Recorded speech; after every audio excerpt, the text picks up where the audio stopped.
सभी विद्यार्थियों और मित्रों को नमस्कार। भारतीय इतिहास श्रृंखला के व्याख्यान 44 के साथ मैं आप सभी के समक्ष उपस्थित हूं।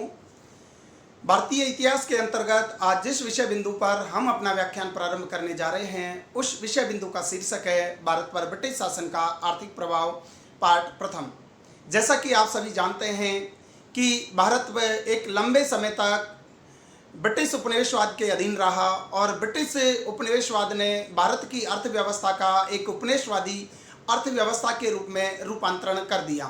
भारत के संसाधनों का अतिशय दोहन किया गया, भारत की परंपरागत अर्थव्यवस्था को छिन्न भिन्न कर दिया गया, जिसका परिणाम भारत में एक घोर दरिद्रता की स्थिति है वो भारतीय जनमानस में व्याप्त हो गई और भारत में इस दरिद्रता के चलते लगातार एक अकालों की श्रृंखला है वो देखने को मिलती है। तो आज के इस व्याख्यान के अंतर्गत हम भारत पर ब्रिटिश शासन के आर्थिक प्रभाव है उस पर विस्तार से बात करने जा रहे हैं और भारत पर ब्रिटिश शासन के आर्थिक प्रभाव से संबंधित आज का हमारा जो ये व्याख्यान है उसका ये पार्ट प्रथम है। पार्ट सेकंड के अंतर्गत भी हम भारत पर ब्रिटिश शासन के आर्थिक प्रभाव से संबंधित कुछ बिंदुओं पर चर्चा अपने अगले व्याख्यान अर्थात व्याख्यान क्रमांक 45 के अंतर्गत करेंगे। तो आज के इस व्याख्यान पर जो हम बात करने जा रहे हैं वो है भारत पर ब्रिटिश शासन का आर्थिक प्रभाव, या इसे मैं मोटे शब्दों में कहूँ तो 1765 ईस्वी जब बंगाल में द्वैध शासन की व्यवस्था के तहत बंगाल, बिहार और उड़ीसा की दीवानी का अधिकार कंपनी शासन को प्राप्त हो जाता है और 1947 ईस्वी की काल अवधि तक अर्थात 1765 से और 1947 ईस्वी की अवधि तक ब्रिटिश उपनिवेशवाद के अधीन जो भारतीय अर्थव्यवस्था रही, भारतीय राजनीति रही, भारतीय प्रशासनिक तंत्र रहा, उस समूची अवधि के दौरान जो ब्रिटिश शासन की नीतियों के कारण से भारत की अर्थव्यवस्था पर जो प्रभाव महसूस किए गए उन प्रभावों को विस्तार से आज के इस व्याख्यान के माध्यम से हम समझने जा रहे हैं। तो भारत पर ब्रिटिश शासन के आर्थिक प्रभाव को बेहतर तरीके से समझने के लिए हम कुछ बिंदुओं के माध्यम से अपनी बात है उसको विस्तार से रखने का प्रयास है वो करेंगे।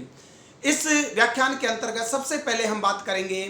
कि भारत पर ब्रिटिश शासन के आर्थिक प्रभाव को मोटे तौर पर हमने 5 बिंदुओं के अंतर्गत रखा है। तो इन 5 बिंदुओं के माध्यम से हम ये कह सकते हैं कि भारत पर ब्रिटिश शासन का आर्थिक प्रभाव इन 5 बिंदुओं के इर्द गिर्द है वो कहीं ना कहीं घूमता रहता है। सबसे पहले भारत पर ब्रिटिश शासन के आर्थिक प्रभाव के अंतर्गत सबसे पहले हम जिस प्रभाव का जिक्र करेंगे वो प्रभाव है कि परंपरागत अर्थव्यवस्था का विघटन, और इसके अंतर्गत भी हम बात करेंगे दस्तकारों और शिल्पकारों की बर्बादी और साथ ही बात हमारी होगी किसानों की दरिद्रता पर। तो भारत पर ब्रिटिश शासन के आर्थिक प्रभाव से संबंधित जो प्रथम प्रभाव जो महसूस किया गया वो यही था कि परंपरागत अर्थव्यवस्था का विघटन हो गया। इसको हम प्रथम बिंदु के अंतर्गत विस्तार से इस पर बात करेंगे कि परंपरागत अर्थव्यवस्था के विघटन का तात्पर्य आखिरकार क्या है। दूसरे बिंदु के अंतर्गत इसी प्रकार से हम दूसरे आर्थिक प्रभाव की बात करेंगे।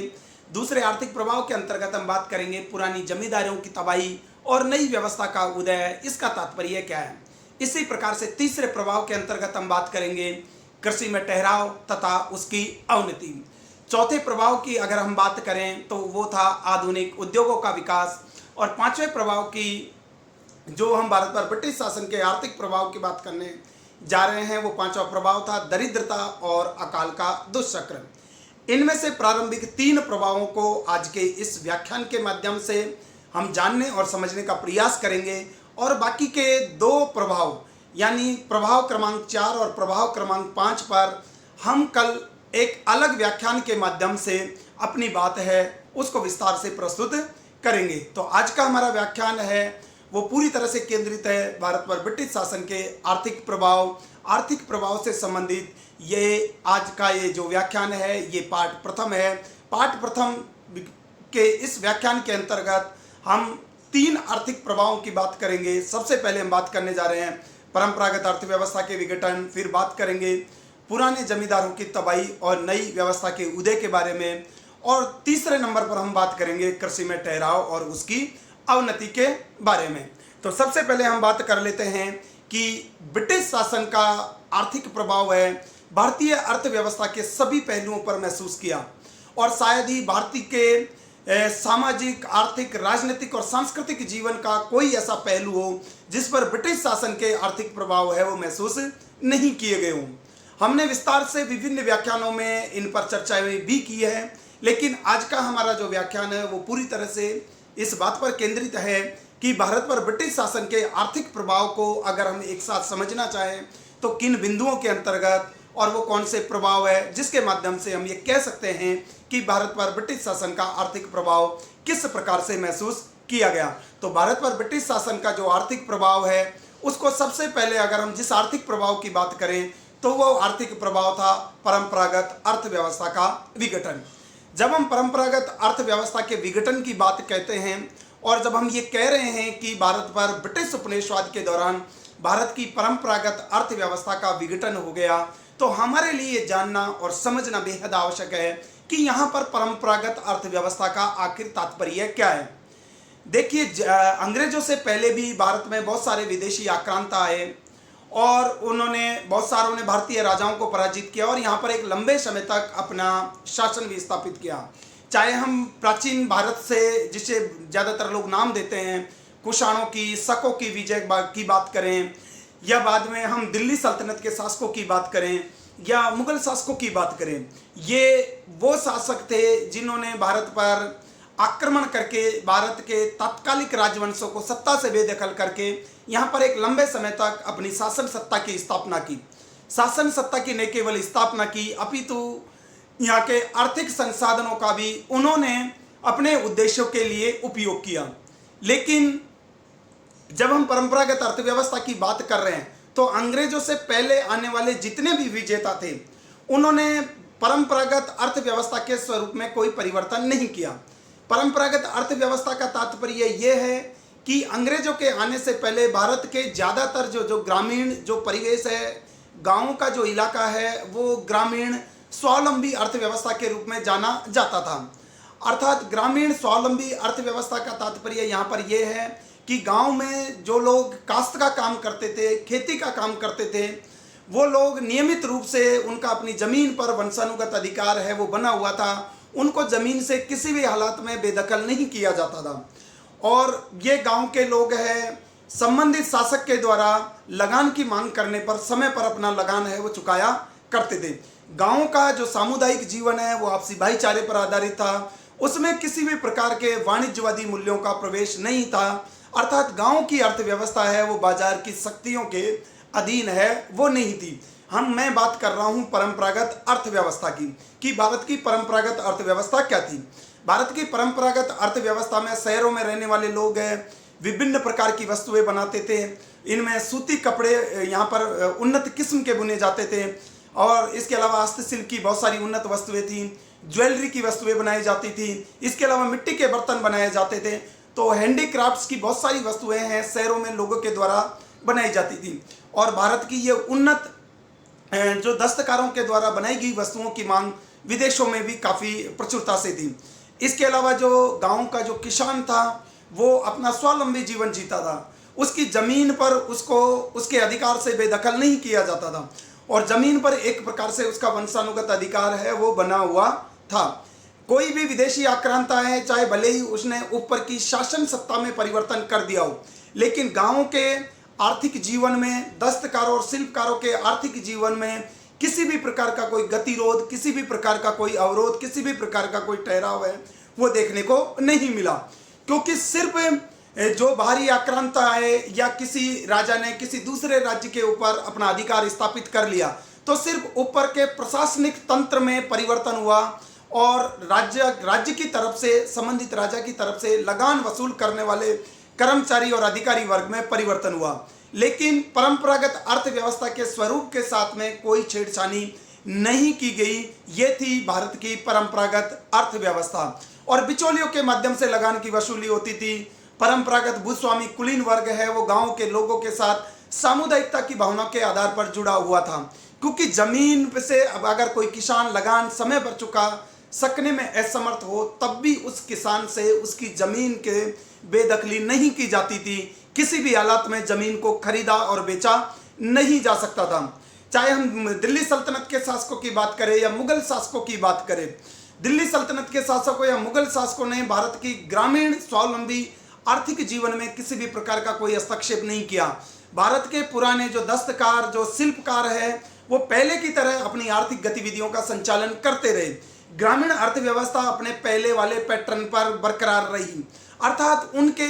उन्होंने जो भी विदेशी आक्रांत आए या दिल्ली सल्तनत के शासक हो, मुगल शासक हो, शक कुषाण हो या बीच में अन्य कोई भी विदेशी शासक आए हो, उन्होंने परंपरागत अर्थव्यवस्था के स्वरूप में कोई परिवर्तन नहीं कहा। गांव का जीवन है वो बदस्तूर चलता रहा और गांव के लोगों के साथ उस तरह से लगान वसूली में निर्दयता, निरंकुशता का बर्ताव है वो नहीं किया गया। तो यहाँ पर यही तात्पर्य है परंपरागत अर्थव्यवस्था। परंपरागत अर्थव्यवस्था को मैं दो पहलुओं में बांट करके आपके सामने अपनी बात रख रहा हूं। एक तो स्वावलंबी ग्रामीण अर्थव्यवस्था, अर्थात गांव के लोग अपनी जरूरत की वस्तुएं गांव के स्तर पर ही ज्यादातर उत्पादित कर लिया करते थे। वो जमीन पर काश्त करते थे और निर्धारित मात्रा में लगान देने के बाद उनको कभी जमीन से बेदखल नहीं किया जाता था। और एक दूसरा वर्ग था दस्तकारों और हस्तशिल्पियों का, जो कि अलग अलग प्रकार की वस्तुएं बनाते थे और उन वस्तुओं को उचित मूल्य पर जिन लोगों को उनकी आवश्यकताएं होती थी उन लोगों को बेचते थे। कुछ वस्तुओं की विदेशों में भी काफ़ी मांग होती थी और भारतीय सौदागरों के द्वारा समुद्र पार जाकर के उन वस्तुओं का निर्यात भी किया जाता था। तो परंपरागत अर्थव्यवस्था है वो काफ़ी समृद्ध थी। किसी भी विदेशी आक्रांता ने परंपरागत अर्थव्यवस्था के स्वरूप में किसी भी प्रकार का कोई हस्तक्षेप नहीं किया। लेकिन जब अंग्रेज ईस्ट इंडिया कंपनी और के जो लोग अंग्रेज भारत में शासन करने आए, शुरू में व्यापारी के रूप में आए थे, लेकिन भारत की राजनीतिक परिस्थितियों ने और स्वयं अंग्रेजों की राजनीतिक महत्वाकांक्षाओं ने उन्होंने जब इस देश को अपने राजनीतिक नियंत्रण में ले लिया, ज़्यादातर राज्यों का उन्होंने अधिग्रहण कर लिया, तब उन्होंने एक ऐसी अर्थव्यवस्था का संचालन किया जिसके साथ उनकी कोई हमदर्दी नहीं थी। भारत की अर्थव्यवस्था को ब्रिटेन के राष्ट्रीय हितों की पूर्ति के लिए बदल दिया गया। स्वावलंबी ग्रामीण अर्थव्यवस्था के ताने बाने को पूरी तरह से छिन्न भिन्न कर दिया गया। जिस जमीन पर किसान को वंशानुगत अधिकार मिले हुए थे, उस जमीन को अंग्रेजी शासन के दौरान उस जमीन है उसको एक कमोडिटी में बदल दिया गया, अर्थात उसे बाजार में एक बेचने और खरीदने वाली वस्तु के रूप में तब्दील कर दिया गया। अब जो ये विदेशी शासक आए थे अंग्रेज, इन्होंने 1947 तक अपना विदेशी चरित्र बरकरार रखा, जबकि पहले के जो विदेशी आक्रांत आए थे वो उन्होंने इस देश में शासन स्थापित किया, वो वहीं के होकर के रह गए, भारतीय समाज और संस्कृति में घुल मिल गए और उन्होंने कभी भी यहाँ से जो धन सींचा, जिस धन को उन्होंने भले ही लोगों से लिया हो, लेकिन उन्होंने इस देश के सांस्कृतिक उत्थान में ही उस धन को खर्च किया और उस धन को लेकर के कभी वो भारत की सीमाओं से बाहर नहीं गए। लेकिन अब ईस्ट इंडिया कंपनी और अंग्रेजों के अधीन जो भारतीय उपनिवेशवादी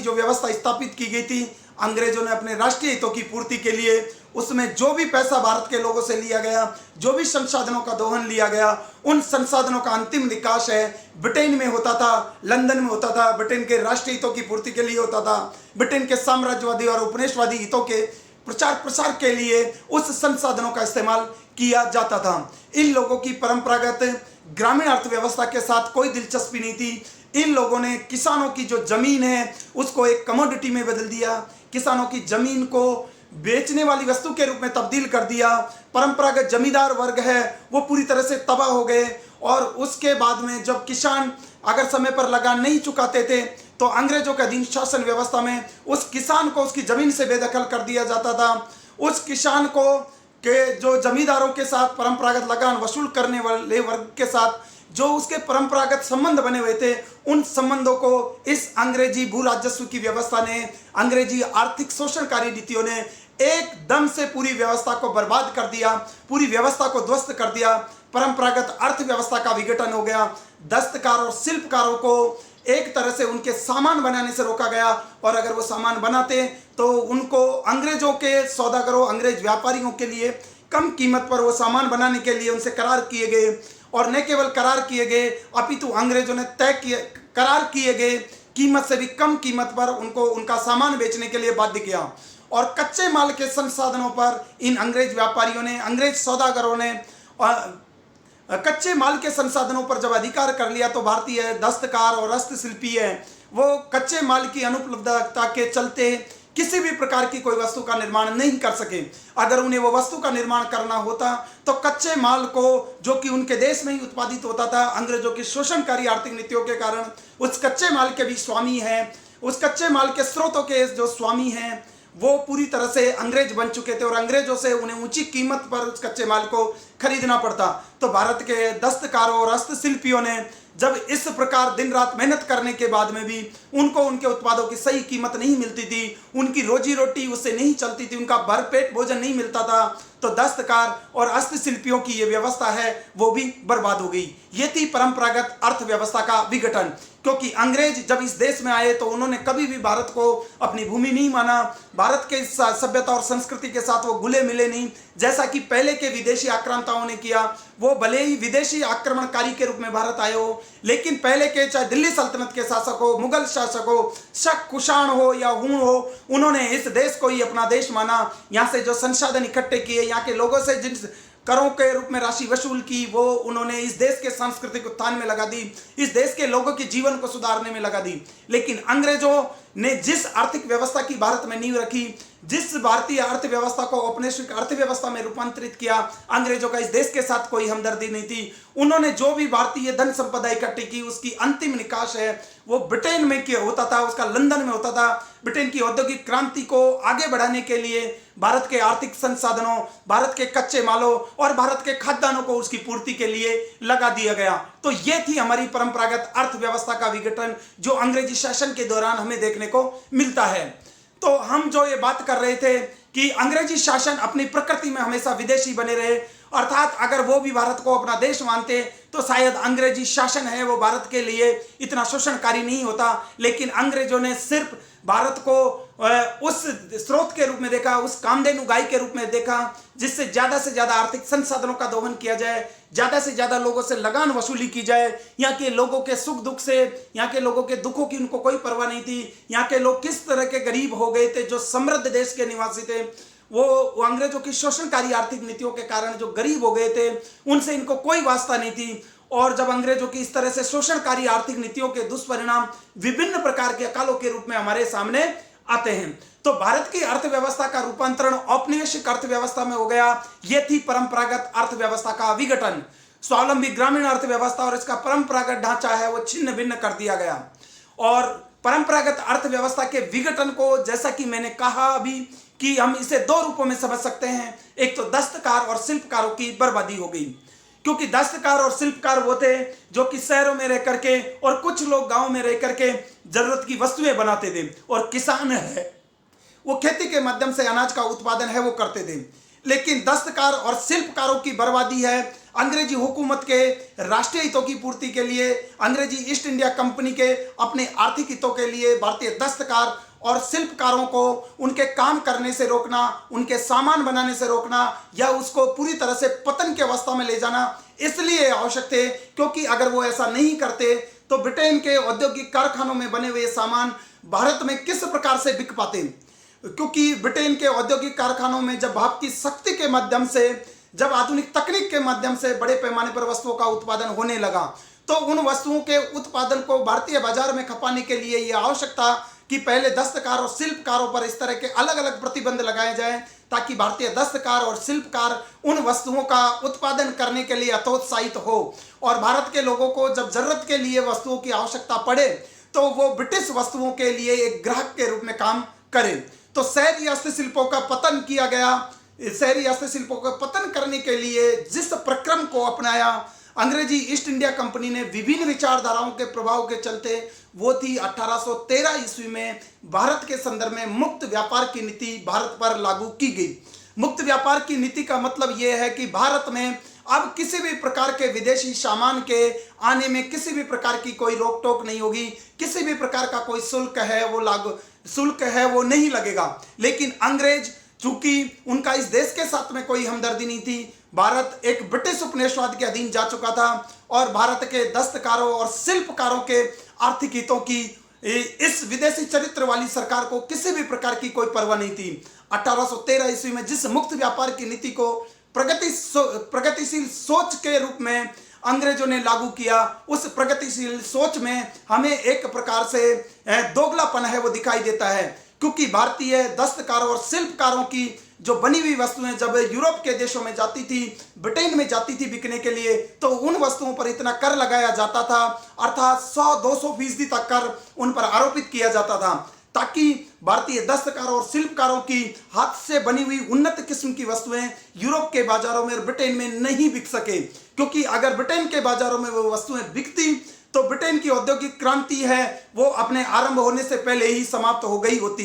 ब्रिटेन ने अपने राष्ट्रीय उद्योगों को प्रेशर देने के लिए भारी भरकम शुल्क लगाए दूसरे देशों से आयातित वस्तुओं पर, लेकिन भारत के संदर्भ में उन्होंने मुक्त व्यापार की नीति लागू की और ये मुक्त व्यापार की नीति भी एक तरफा थी, अर्थात ब्रिटिश वस्तुओं की भारत में मुक्त रूप से आवागमन हो रहा था, लेकिन भारतीय वस्तु ब्रिटेन के बाजारों में, यूरोप के बाजारों में नहीं बिक सकती थी, क्योंकि भारत इससे ज्यादा कुछ कर भी नहीं सकता था, क्योंकि भारत की राजनीतिक सत्ता पर, भारत की प्रशासकीय नीतियों पर ब्रिटिश ईस्ट इंडिया कंपनी का, अंग्रेजी सरकार का वर्चस्व है वो स्थापित हो गया था। इसके अलावा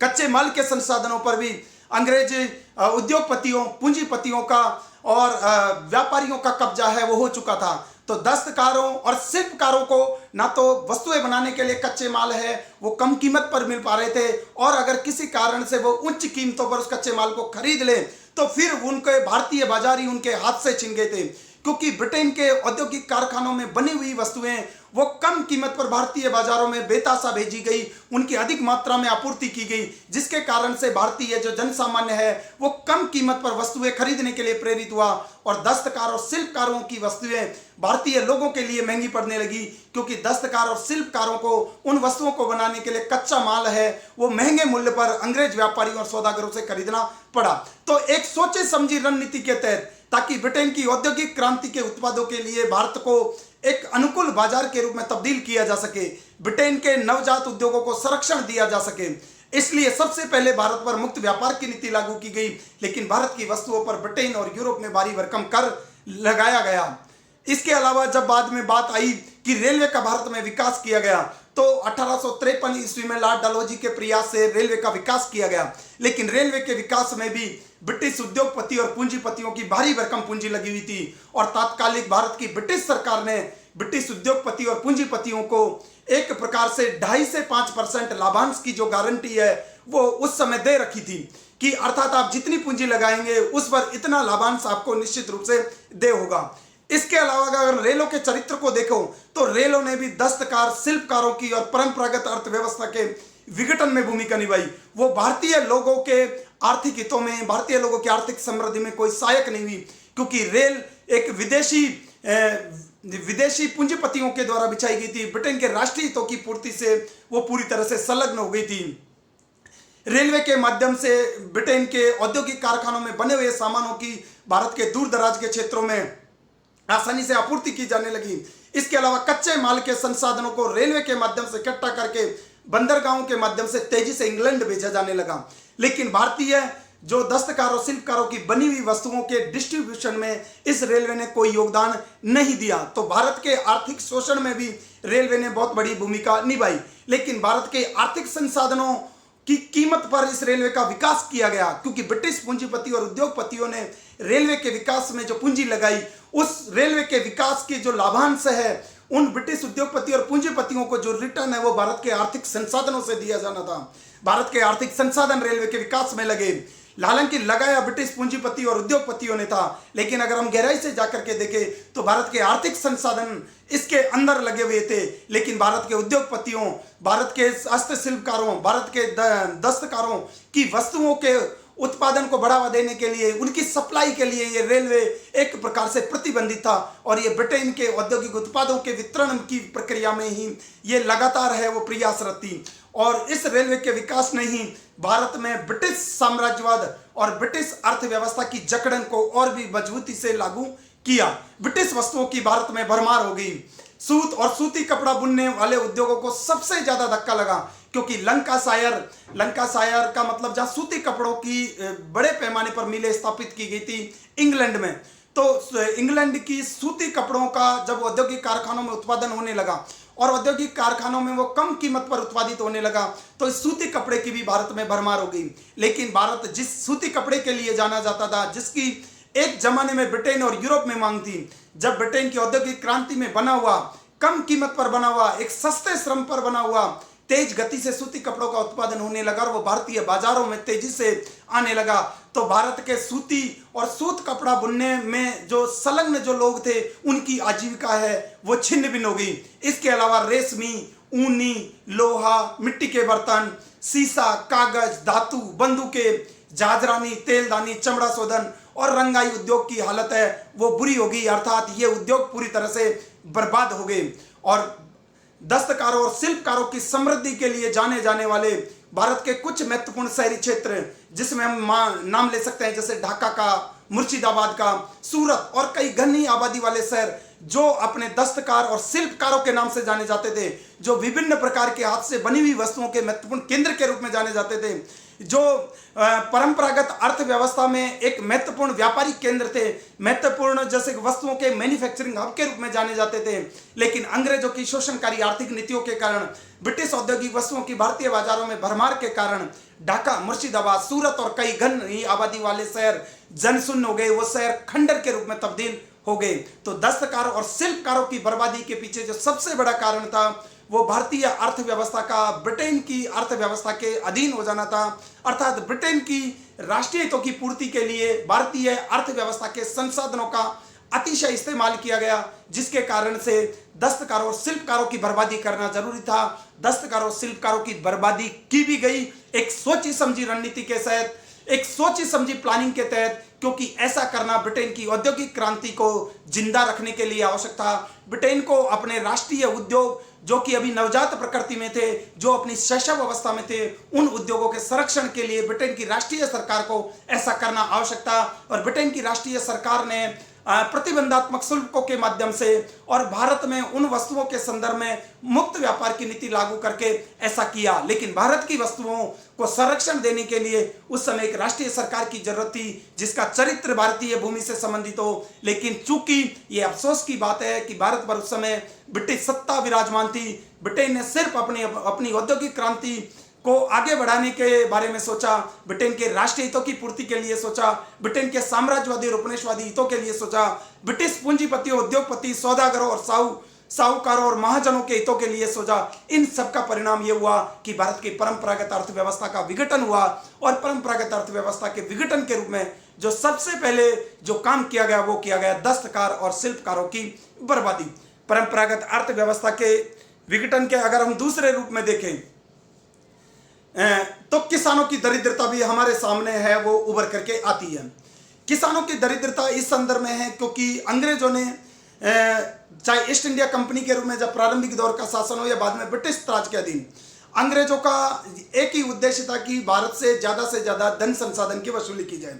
और भारत से आर्थिक संसाधनों की वसूली का एक ही स्रोत था, वो था भूमि से ज्यादा लगान की वसूली की जाए। इसलिए उन्होंने अलग अलग इलाकों को जैसे जैसे वो जीतते गए भू राजस्व की वसूली ज्यादा से ज्यादा संभव हो, इसके लिए उन्होंने भू राजस्व के अलग अलग उपाय अपनाए। शुरुआत में उन्होंने ठेके पर लगान वसूली की व्यवस्था प्रारंभ की, जैसा कि हम देख सकते हैं लॉर्ड क्लाइव और वारेन हेस्टिंग्स का दिन। बाद में स्थायी बंदोबस्त की व्यवस्था लागू की गई कुछ क्षेत्रों में। इसके अलावा कुछ क्षेत्रों में रैतवाड़ी व्यवस्था को आजमाया गया, कुछ क्षेत्रों में मेलवाड़ी व्यवस्था को आजमाया गया। लेकिन इन जितनी भी भू राजस्व की वसूली से संबंधित जो व्यवस्थाएं लाई गई, जो भी एक्सपेरिमेंट किए गए, जो भी इनोवेशन किए गए, उसमें किसानों को फायदा पहुंचाने वाली कोई बात नहीं थी, या भारतीय अर्थव्यवस्था को बचाने वाली कोई बात नहीं थी। उनके पीछे सिर्फ एक उद्देश्य था कि भारत के ग्रामीण क्षेत्र से ज्यादा धन संपदा है उसकी वसूली की जाए, और ये धन संपदा की वसूली करके इसको ब्रिटेन के राष्ट्रीय हितों की पूर्ति में लगा दिया जाए। ब्रिटेन की औद्योगिक क्रांति के लिए अतिरिक्त पूंजी जमा की जाए, ब्रिटेन की औद्योगिक क्रांति के लिए कच्चे माल की आपूर्ति की जाए। तो इस तरह से अधिकतम भू राजस्व की वसूली के माध्यम से किसानों को दरिद्रता की अवस्था में पहुंचा दिया गया। और कानून वाले स्वयं कहते हैं कि किसानों से जब ज्यादा लगान की वसूली की गई, और न केवल किसानों से ज्यादा लगान की वसूली की गई, अपितु किसानों की जमीन को खरीदने और बेचने वाली वस्तु के रूप में तब्दील कर दिया गया। अगर किसान समय पर अब लगान नहीं चुका पाते थे तो किसानों की जमीन को आसानी से बेचा जा सकता था, और जो व्यक्ति उस जमीन को खरीदने के लिए तैयार होता उस व्यक्ति को वो जमीन बेच दी जाती। इसके अलावा जो परंपरागत जो जमींदार वर्ग है, जो किसानों के साथ एक तरह से लगान वसूली की प्रक्रिया से जुड़ा हुआ था, उन परंपरागत जमींदारों का भी पतन हुआ इस नई भू राजस्व की व्यवस्था में। ये नई भू राजस्व की व्यवस्था कितनी नुकसानदेह थी, कितनी भयंकर इसके परिणाम थे, इसी बात को कोट करते हुए लॉर्ड कॉर्नवालिस कहते हैं कि 1/3 बंगाल एक जंगल में तब्दील हो गया है जिसमें केवल वंचर रहते हैं। लॉर्ड कॉर्नवालिस स्वयं स्वीकार करते हैं कि हमारी भू राजस्व की जो मांग है, भू राजस्व की दरें हैं, वो ज़्यादा है, ज़्यादा से ज़्यादा किसानों का शोषण किया जा रहा है, जिसके कारण से किसानों ने खेती करना छोड़ दिया है। पूरा जो बंगाल है एक तरह से बर्बादी की अवस्था में पहुंच गया है। लेकिन लॉर्ड कॉर्नवालिस भी ब्रिटेन के राष्ट्रीय हितों की पूर्ति के लिए उन्होंने नई भू राजस्व की एक व्यवस्था लागू की, और उन नई भू राजस्व की व्यवस्था थी स्थायी बंदोबस्त की व्यवस्था। लॉर्ड कॉर्नवालिस स्वयं स्वीकार कर रहे हैं मन से कि उनके अत्यधिक भू राजस्व की वसूली के कारण से भारत के जो समृद्ध किसान हैं वो बर्बाद हो गए हैं, भारत की खेती वीरान हो गई है, भारत के किसानों ने खेती करना छोड़ दिया है। लेकिन इसके बावजूद भी वो अत्यधिक भू राजस्व की वसूली से संबंधित स्थायी बंदोबस्त की व्यवस्था को लागू करते हैं। और ब्रिटिश शासन के अधीन भू राजस्व की रकम है वो ऐसा नहीं है कि वो स्थायी रूप से निश्चित कर दी गई, केवल स्थायी बंदोबस्त वाले क्षेत्रों में वो रकम है वो निश्चित की गई, लेकिन अन्य क्षेत्रों में समय समय पर भू राजस्व की वसूली से संबंधित व्यवस्थाओं में समय के अनुसार परिवर्तन किए गए। लेकिन अगर हम मोटे तौर पर देखें तो भू राजस्व की रकम है प्रति वर्ष बढ़ती गई। इसे हम कुछ आंकड़ों के माध्यम से समझ सकते हैं। 1857-58 ईस्वी में 15.3 करोड़ रुपए जो भू राजस्व की राशि थी वो 1936-37 में बढ़कर के 35.8 करोड़ रुपए हो जाती है। अंग्रेजों की जो नई भू राजस्व की व्यवस्था लागू की गई थी, उस भू राजस्व की व्यवस्था में जमीन को एक तरह से कमोडिटी में बदल दिया गया, अर्थात एक बाजार की वस्तु बना दिया गया जिसको आसानी से खरीदा और बेचा जा सकता है। और परंपरागत जो जमींदार है, उनके जमींदारी अधिकार है, वो धीरे धीरे समाप्त होने लगे, क्योंकि इस नई भू राजस्व व्यवस्था में यह था कि अगर समय पर जिससे भी एग्रीमेंट ब्रिटिश हुकूमत ने किया है वो उस एग्रीमेंट के अनुसार से अगर समय पर लगान नहीं चुका पाते तो उनकी जमीन को नीलाम कर दिया जाता, उनकी जमीन को बेच दिया जाता। इसका परिणाम ये रहा कि जमीन के साथ जिस वर्ग का कोई इंटरेस्ट नहीं था, जो वर्ग सिर्फ धन को केवल ब्याज पर देकर के पैसे कमाता था, अपनी समृद्धि कमाता था, उस वर्ग का भारत की ग्रामीण स्वावलंबी अर्थव्यवस्था के जीवन में प्रवेश हुआ। भारत की कृषि अर्थव्यवस्था में उस वर्ग का प्रवेश हुआ। मैं यहाँ बात कर रहा हूँ कि भूस्वामियों, सूदखोरों और सौदागरों का जो वर्ग है वो सुदूर गांवों में प्रवेश कर गया, क्योंकि जब किसान है अपनी समय पर लगान चुका पाने में असमर्थ होते तो सबसे पहले उन्होंने ये प्रयास किया कि सौदागरों और सूदखोरों के माध्यम से कुछ समय के लिए ऋण ले लिया जाए, और अगर सौदागरों से कुछ समय के लिए ऋण ले लिया जाए। लेकिन ज़्यादातर जो गांवों के जो किसान थे वो अनपढ़ थे, अशिक्षित थे, और सौदागर और जो सूदखोर थे उन्होंने किसानों से एक गलत प्रकार से उन्होंने उनके अंगूठे लगवा लिए, क्योंकि वो लोग पढ़े लिखे नहीं थे, करार में क्या लिखा हुआ था उसकी शर्तों को नहीं देख सकते थे। इन सूदखोरों और सौदागरों ने और महाजनों ने किसानों की अनपढ़ेपन का, अशिक्षित होने का फायदा उठाया, और उन्होंने जब किसान एक बार किसी भी सौदागर से या किसी सूदखोर से, महाजन से लगान ऋण लेता था अपने लगान को चुकाने के लिए, तो शायद ही कभी ऐसा मौका मिला हो जब किसान को उस सौदागर के चंगुल से मुक्ति मिली हो। सौदागर ने उससे लगान पर अत्यधिक जो कर्ज उस पर दिया, उस पर ज़्यादा से ज़्यादा ब्याज की राशि है वो वसूल की, और वो ब्याज की राशि कई बार इतनी गुना होती थी कि मूलधन से 1000 गुना तक वो ब्याज की राशि वसूल की गई। जब किसान उस सौदागर की, महाजन की या सूदखोर की राशि को समय पर नहीं चुका पाता था तो इसका परिणाम ये होता था कि सूदखोर, महाजन या सौदागर के द्वारा उस किसान की जमीन पर कब्जा कर लिया जाता था। जिन परंपरागत जमींदारों की जमींदारी नीलाम की गई, उन जमींदारों को भी खरीदने का काम इस अनुपस्थित भूस्वामियों के वर्ग ने किया, सूदखोरों ने किया और सौदागरों ने किया। ये वो वर्ग था जिसका कृषि से कोई वास्ता नहीं था, लेकिन इसने ग्रामीण अर्थव्यवस्था के परंपरागत ढांचे को छिन्न भिन्न कर दिया। गांव के किसानों की जमीन नीलाम होने लगी, और गांव के किसान की अगर जमीन नीलाम भी नहीं होती तो भी लगान की दर इतनी ज्यादा थी कि किसान अगर रात दिन मेहनत करे तब भी किसान उस लगान की राशि चुका पाने के बाद में 2 वक्त की रोटी से अपना पेट भर सके, इतना भी अनाज उसके पास शेष नहीं रहता था इतनी भी राशि उसके पास अधिशेष नहीं रहती थी ताकि वो अपने जीवन में खुशियां मना सके, अपना पेट भर सके, अपने जीवन में कोई मनोरंजन कर सके। जब किसान को ये लगने लगा कि जब रात दिन मेहनत करने के बाद में भी वो अपने बच्चों का पेट नहीं भर सकता, वो अपने जीवन में कोई मनोरंजन नहीं कर सकता, तो इन किसानों ने खेती करना छोड़ दिया और इससे कृषि की उत्पादकता है वो प्रभावित हुई और बहुत सारे किसान है वो खेती के कार्य से विमुख हो गए। लेकिन इसी का एक दूसरा प्रभाव भी ये हुआ कि हस्तकारों और शिल्पकारों के जब उनको उनके परंपरागत कार्यों से विमुख कर दिया गया, तो शहरों में जो हस्तशिल्पी थे, जो दस्तकार थे, जिनको अंग्रेजों की शोषणकारी आर्थिक नीतियों के कारण उनकी परंपरागत वस्तुओं के निर्माण से वंचित कर दिया गया, तो ये लोग लौट करके और गांव में आने के बाद में भूमि पर कृषकों का दबाव बढ़ा। अर्थात जिस भूमि के टुकड़े पर कुछ लोग के पहले खेती करते थे, जब दस्तकार और हस्तशिल्पी है उन्होंने अपने कार्यों को छोड़ करके उन्होंने भी गांव की ओर रुख किया और वो भी एक भूमिहीन मजदूर के रूप में खेतों पर काम करने लगे। इससे कृषि में एक प्रकार सा अवरोध, गतिहीनता और कृषि एक प्रकार से प्रतिगामी स्थिति में है वो पहुंच गई। 19वीं सदी के अंत तक जो अगर देखा जाए तो महाजन है वो ग्रामीण क्षेत्र का सबसे मुख्य अभिशाप बन गया। ग्रामीण जनता की बढ़ती दरिद्रता का प्रमुख कारण कोई था तो वो महाजन था। महाजन है, सौदागर है, सूदखोर और अनुपस्थित जो भूस्वामी जो वर्ग था वो अंग्रेजों की शोषणकारी आर्थिक नीतियों की उपज था और यही वो वर्ग था जिसने परंपरागत ग्रामीण स्वावलंबी अर्थव्यवस्था के ढांचे को बर्बाद कर दिया। किसानों की दरिद्रता के पीछे यही वर्ग जिम्मेदार था और ब्रिटिश सरकार की जो भी न्यायिक व्यवस्था स्थापित की गई, जो भी प्रशासनिक ढांचा था, जो भी कानूनी व्यवस्था थी, पुलिस है, वो भी इन सौदागरों की, इन महाजनों की, इन सूदखोरों की, इन ब्रिटिश व्यापारियों की और उद्योगपतियों की मदद के लिए थी। वो इस काम में उनकी मदद करती थी कि किस प्रकार से किसानों का और दस्तकारों का, हस्तशिल्पियों का ज्यादा से ज्यादा शोषण करके ब्रिटिश सरकार को ज्यादा से ज्यादा लगान की अदायगी है या संसाधनों की ज्यादा से ज्यादा पूर्ति किस प्रकार से की जा सके। तो किसानों की दरिद्रता ब्रिटिश शासन के संपूर्ण शासन काल में एक प्रमुख विशेषता है, भारतीय जनजीवन का एक अहम अंग है, वो किसानों की दरिद्रता बन गई थी। इसके अलावा दस्तकार और हस्तशिल्पियों की बर्बादी में मैं एक और चीज जोड़ना चाहता हूं कि जब दस्तकार और हस्तशिल्पी अपने परंपरागत कर्म से विमुख हो गए तो उन दस्तकार और हस्तशिल्पियों की भरपाई करने के लिए किसी भी प्रकार के ऐसे आधुनिक उद्योगों का विकास नहीं हो सका जो कि इन दस्तकार और हस्तशिल्पियों को कोई काम प्रदान कर सके। अर्थात दस्तकार और हस्तशिल्पियों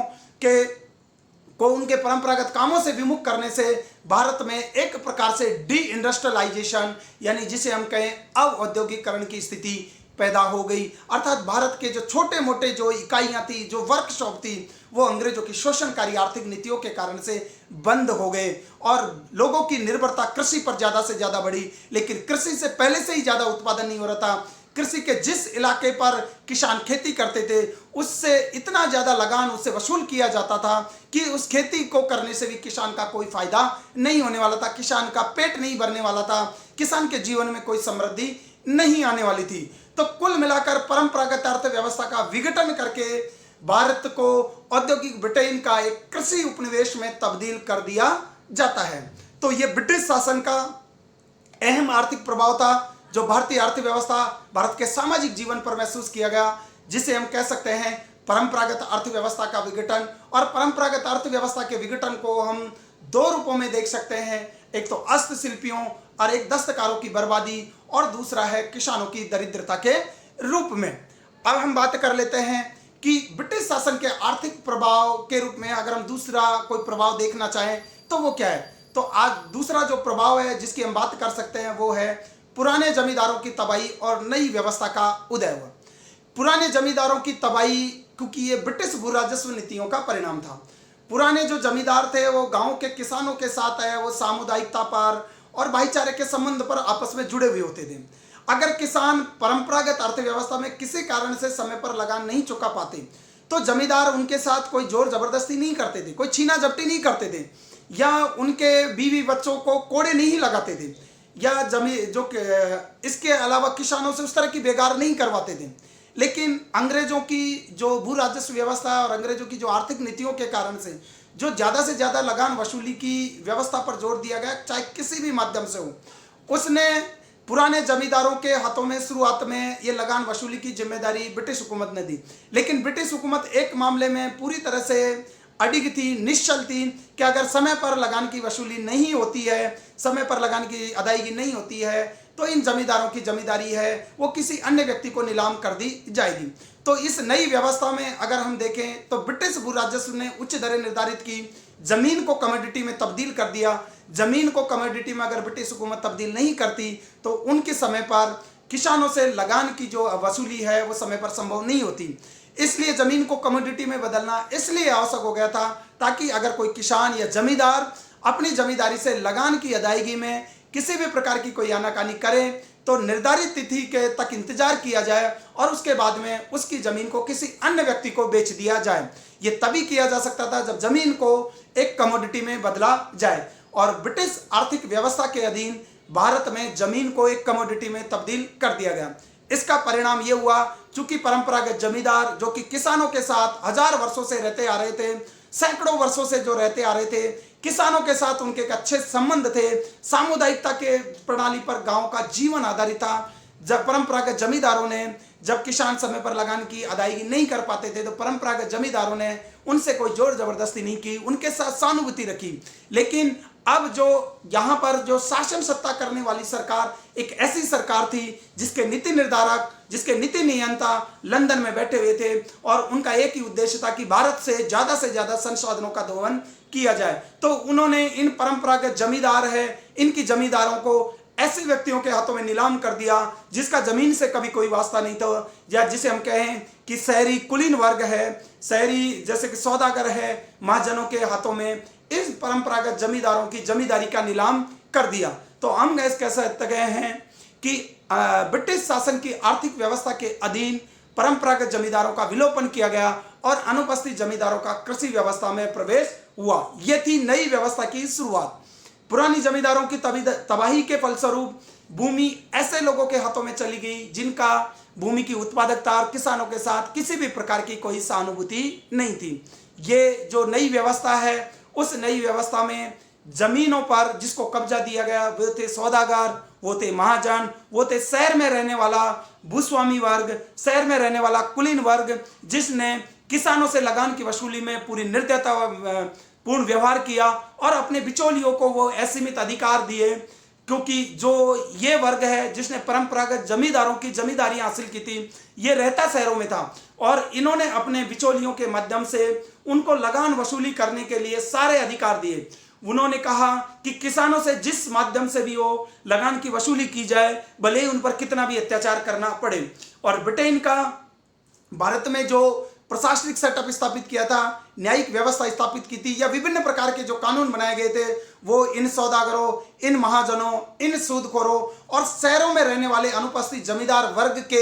हितों की रक्षा के लिए बनाए गए थे। तो इससे हम कह सकते हैं कि भारत में परंपरागत पुरानी जमींदारी व्यवस्था की तबाही और नई व्यवस्था का उदय हुआ। बिचौलिए बहुत सारे लोग आए, जो शहरों में रहने वाला जो वर्ग जिसने पुराने जमींदारों की जमींदारी हासिल की थी, उन्होंने बिचौलियों के माध्यम से लगान की वसूली करवाई और इन बिचौलियों ने किसानों पर बहुत सारे जुल्म ढाए, किसानों का अतिशय उत्पीड़न किया, उनसे बेगार मजदूरी करवाई और जब वो समय पर लगान नहीं चुका पाते थे तो उनके बीवी बच्चों को बंधक बनाया, उनके बीवी बच्चों के साथ उन्होंने गलत आचरण किया, किसानों को कोड़े मारे गए, किसानों की जमीन देखते ही देखते नीलाम की गई, किसानों को बेगार और बंधुआ मजदूरी करने के लिए बाध्य किया। इन बिचौलियों की व्यवस्था के माध्यम से इस नई व्यवस्था में किसानों का शोषण हुआ, गांव का परंपरागत ढांचा है वो छिन्न भिन्न हो गया। जमींदार और नए भूस्वामियों के उदय के कुछ राजनीतिक दृष्टि से भारत में एक नुकसानदेह परिणाम भी सामने आए। हम इसे इन शब्दों में समझ सकते हैं कि जब भारत की स्वाधीनता के लिए आंदोलन प्रारंभ हुए और भारत के राष्ट्रवादी नेताओं ने स्वाधीनता के लिए ब्रिटिश हुकूमत के खिलाफ में अपनी आवाज़ बुलंद की, तो चूंकि जो नया जो जमींदार वर्ग खड़ा हुआ था या नए भूस्वामियों का जो वर्ग खड़ा हुआ था या साहूकार है या महाजन या सूदखोरों का जो वर्ग था, जो जिन लोगों की समृद्धि का कारण ही ब्रिटेन की जो आर्थिक व्यवस्था जो भारत में लागू की गई थी वो थी। तो चूंकि जितने भी ब्रिटिश हुकूमत के जो कानून थे, ब्रिटिश न्यायिक व्यवस्था, ब्रिटिश प्रशासनिक व्यवस्था और ब्रिटिश पुलिस का जो ढांचा था, वो इन्हीं नए जमींदारों, अनुपस्थित भूस्वामी वर्गों, सौदागरों, महाजनों, सूदखोरों के हितों की रक्षा के लिए था। तो इन लोगों को भी ये लगता था कि जब तक भारत में ब्रिटिश राज कायम है तब तक वो आसानी से समृद्धि में रहेंगे, समृद्धिपूर्ण जीवन जीते रहेंगे, इनको इनके विशेष अधिकार है वो मिलते रहेंगे। तो जो ये वर्ग है भारत की आज़ादी की लड़ाई में एक प्रतिक्रियावादी वर्ग के रूप में सामने आता है, अर्थात राष्ट्र आंदोलन के विपरीत जाकर के, भारत की आज़ादी की लड़ाई के विपरीत जाकर के इन्होंने ब्रिटिश हुकूमत का साथ दिया, ब्रिटिश हुकूमत का भारत में बने रहने का समर्थन किया और भारत के राष्ट्रवादी नेताओं के खिलाफ जाकर के इन नए भूस्वामी वर्गों ने, इन सौदागरों और महाजनों ने काम किया। तो राजनीतिक दृष्टि से इन नए भूस्वामियों का उदय भारत के स्वतंत्रता आंदोलन के लिए नुकसानदेह हुआ और इन्होंने ये चाहा कि भारत में ब्रिटिश हुकूमत है वो हमेशा के लिए बनी रहे। ब्रिटिश हुकूमत ने एक तीर से दो निशाने साधे। एक तो उन्होंने इन वर्गों के माध्यम से भारत के आर्थिक संसाधनों का ज़्यादा से ज़्यादा दोहन किया और दूसरा भारत में उसके राजनीतिक हितों का समर्थन करने वाला एक वर्ग भी तैयार किया जो कि राष्ट्रवादी आंदोलन के नेताओं के विरोध के रूप में ब्रिटिश हुकूमत का समर्थन है वो कर सके। तो जमींदारों और नए भूस्वामियों के उदय का एक नुकसानदेह परिणाम है वो भी सामने आता है और वो सामने इस रूप में आता है क्योंकि राष्ट्रीय आंदोलन के खिलाफ में खड़ा था ये वर्ग, और ये वर्ग ये चाहता था कि भारत में ब्रिटिश हुकूमत का शासन है वो लंबे समय तक बरकरार रहे। अब हम बात कर लेते हैं ब्रिटिश शासन के आर्थिक प्रभाव के रूप में, इसके तीसरे प्रभाव की बात कर लेते हैं कि ब्रिटिश शासन के आर्थिक प्रभाव के फलस्वरूप कृषि में ठहराव आया और कृषि की अवनति हुई। इसे हम इन संदर्भों में समझ सकते हैं, जैसा कि हमने प्रथम प्रभाव की बात की कि परंपरागत अर्थव्यवस्था का जब विघटन हुआ और उसमें हस्तशिल्पियों और दस्तकारों की बर्बादी हुई, उनको उनकी वस्तुओं के निर्माण कार्य करने से रोका गया या उनकी वस्तुएं बनाने पर तरह तरह के प्रतिबंध आरोपित किए गए या ब्रिटिश सौदागरों, ब्रिटिश पूंजीपतियों के लिए वस्तु का निर्माण करने के लिए प्रेरित किया गया।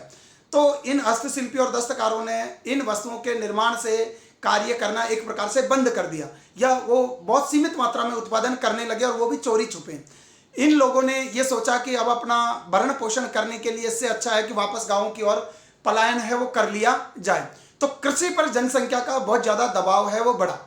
तो अगर हम बात कर रहे हैं कि कृषि में ठहराव या कृषि की अवनति है वो किस कारण से हुई, तो ब्रिटिश शासन के आर्थिक प्रभाव की अगर हम बात करें जिसमें हम ये कह रहे हैं कि कृषि में ठहराव है और कृषि में अवनति हुई, तो कृषि में ठहराव और अवनति के जो कारण हमारे सामने नजर आते हैं वो यही था कि कृषि पर जनसंख्या का बहुत ज़्यादा दबाव बढ़ गया था। इसके अलावा अत्यधिक भू राजस्व का निर्धारण किया गया, जमींदारी प्रथा है वो पनपी, अत्यधिक भू राजस्व की दरें थी और किसानों ने लगान को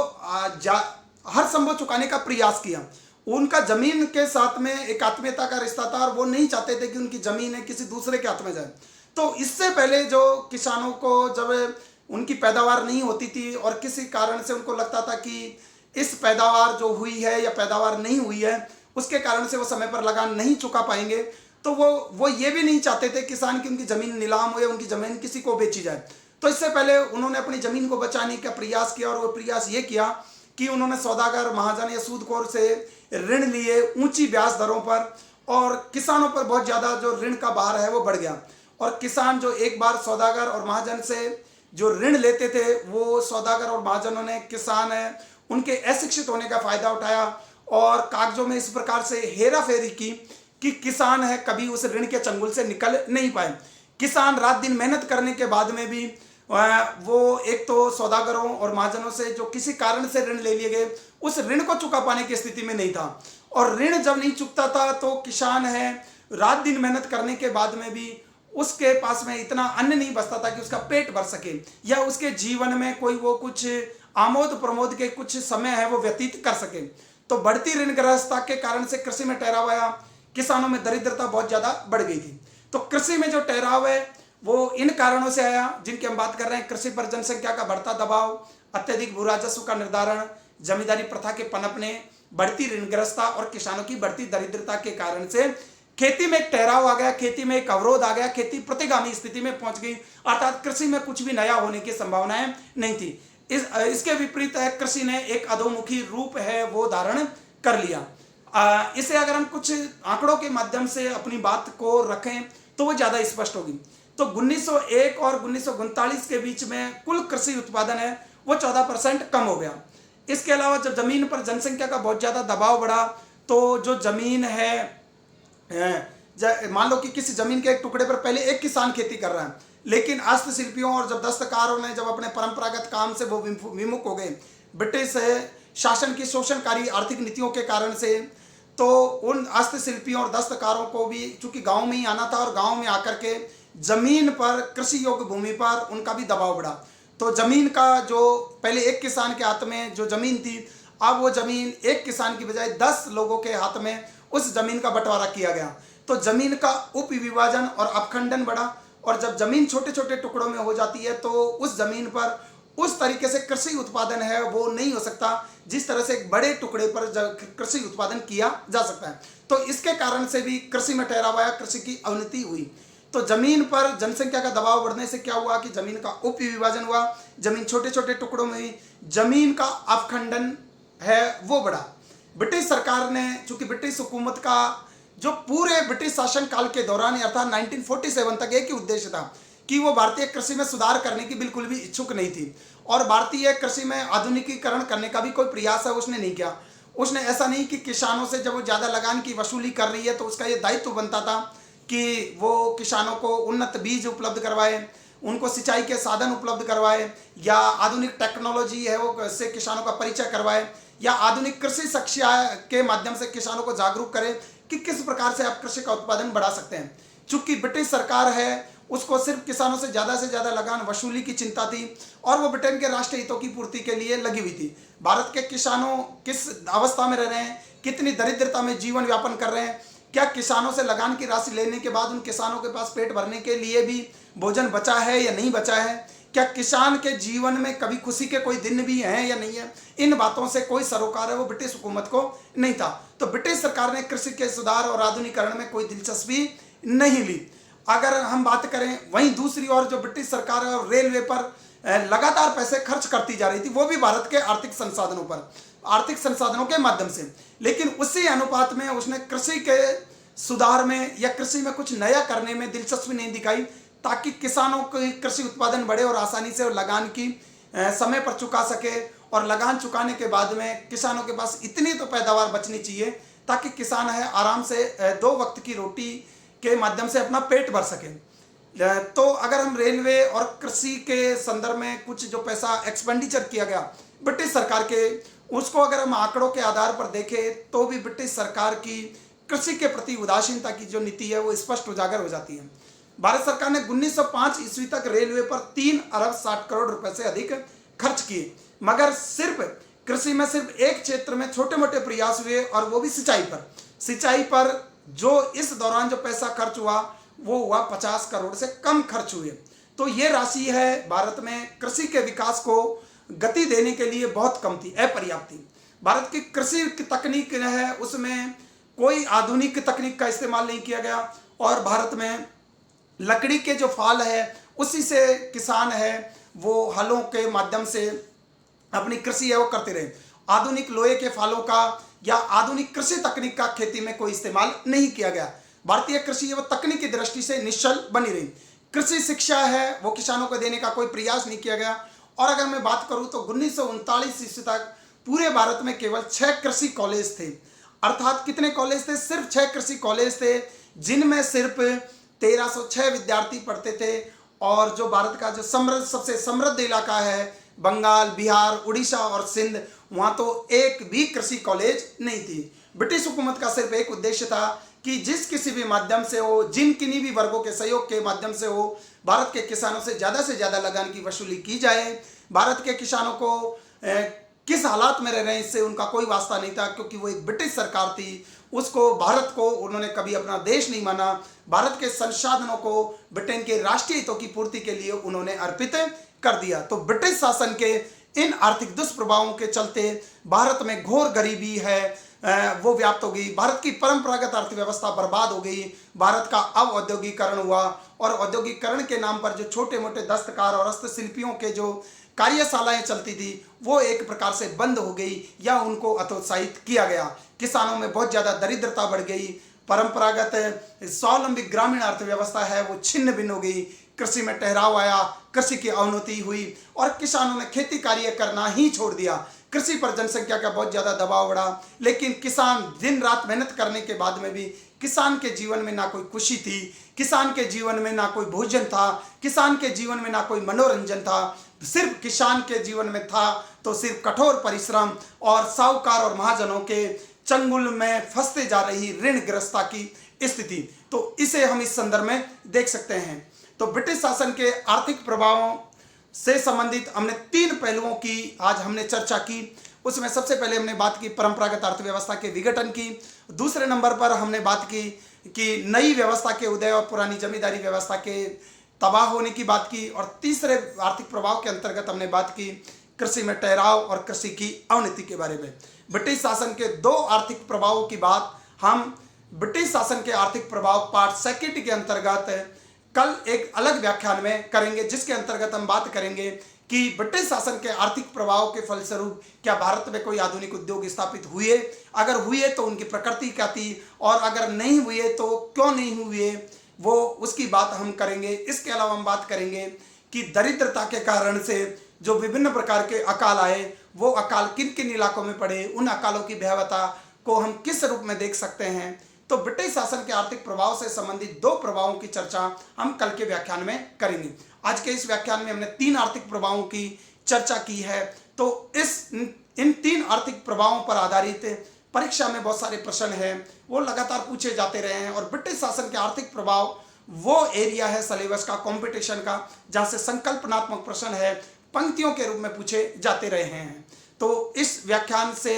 संबंधित सारे प्रश्न है वो संकल्पनात्मक ज़्यादा होने हैं, कॉन्सेप्चुअल ज़्यादा होने हैं, वो पंक्तियों के रूप में पूछे जा सकते हैं, और आपको इसको पूरी अच्छे से तैयार करना है। इसी आशा और अपेक्षा के साथ आज का हमारा ये व्याख्यान है यहीं पर समाप्त होता है। कल फिर एक नए व्याख्यान के साथ मैं आप सभी के समक्ष उपस्थित रहूँगा। तब तक के लिए आप सभी का बहुत बहुत धन्यवाद और आभार।